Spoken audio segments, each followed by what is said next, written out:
हो गया? हाँ बस हो गया। ओके। सो हिंदू पंचांग के अनुसार हर साल कार्तिक मास के कृष्ण पक्ष की चतुर्थी तिथि को करवा चौथ का पर्व मनाया जाता है। इस दिन सुहागिन महिलाएं पति की लंबी आयु और सुखी वैवाहिक जीवन के लिए निर्जला व्रत रखती हैं। करवा चौथ पर शिव पार्वती जी की पूजा करने के साथ चंद्रदेव को अर्घ्य देने के बाद व्रत खोला जाता है। विधि विधान से पूजा करने के साथ करवा चौथ का कथा पढ़ना लाभकारी माना जाता है। मान्यता है कि करवा चौथ पर जो महिला कथा पढ़ती है या फिर सुनती है उसे शुभ फलों की प्राप्ति होती है। आइए इस संपूर्ण कथा को हम आगे जानते हैं। करवा चौथ की कथा बहुत पुरानी बात है। एक नगर में एक साहूकार रहता था जिसके साथ बेटे और एक बेटी थी। बेटी का नाम करवा था। अपनी प्यारी बेटी की धूमधाम से शादी करके उसे ससुराल के लिए विदा कर दिया। भाई अपनी बहन से बहुत ही प्यार करते थे। एक बार की बात है, बहन अपने ससुराल से मायके आई हुई थी, जहां उसने अपनी भाभीियों के साथ मिलकर करवा चौथ का व्रत रखा। लेकिन शाम होते होते वो भूख से व्याकुल हो उठी।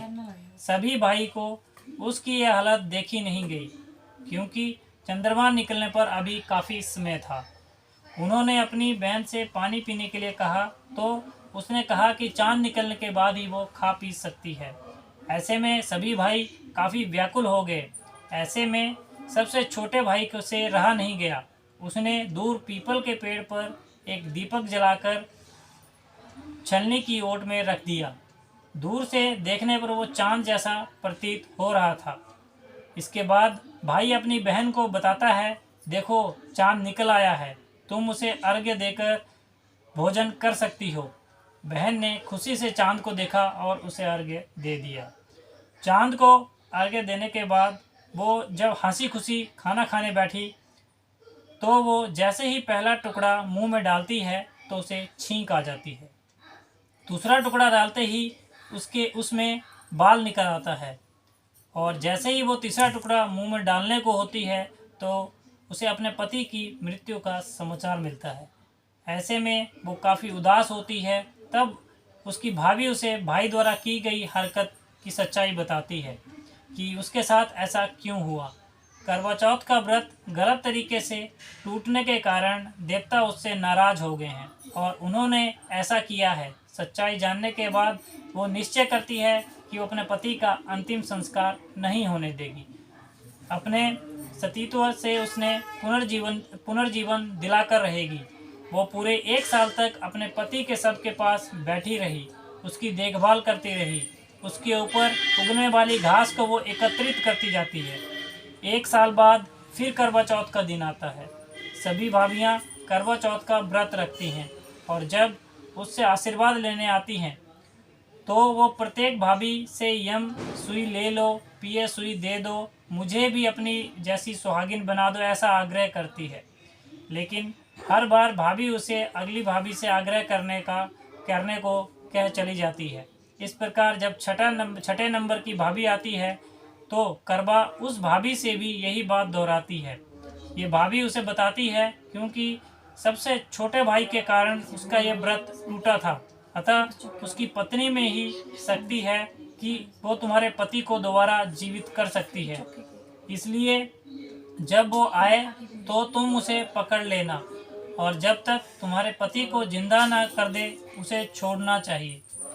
ऐसा वो कहकर चली जाती है। सबसे अंत में छोटी भाभी जाती है।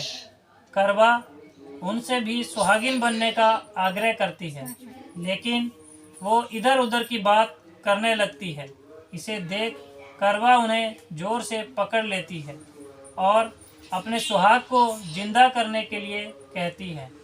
उसकी भाभी उससे छुड़ाने के लिए नोचती है, खसोटती है, लेकिन करवा नहीं छोड़ती है। अंत में उसकी तपस्या को देख भाभी का मन पसीज जाता है और वो अपनी छोटी उंगली को चीरकर उसमें से अमृत उसके पति के मुंह में डाल देती है। करवा का पति तुरंत श्री गणेश कहता हुआ जीवित हो जाता है। इस प्रकार प्रभु कृपा से उसकी छोटी भाभी के माध्यम से करवा को अपना सुहाग वापस मिल जाता है। तभी से सुहागिन महिला करवा चौथ का व्रत पूरे नियम के साथ रखती हैं। बोलो सचिया जोता वाली माता तेरी जय जयकार। बोल साचे दरबार की जय।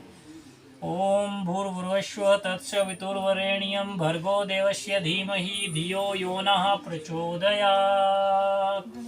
ओम भूर्भुवस्सुः तत्सवितुर्वरेण्यं भर्गो देवस्य धीमहि धियो यो नः प्रचोदयात्।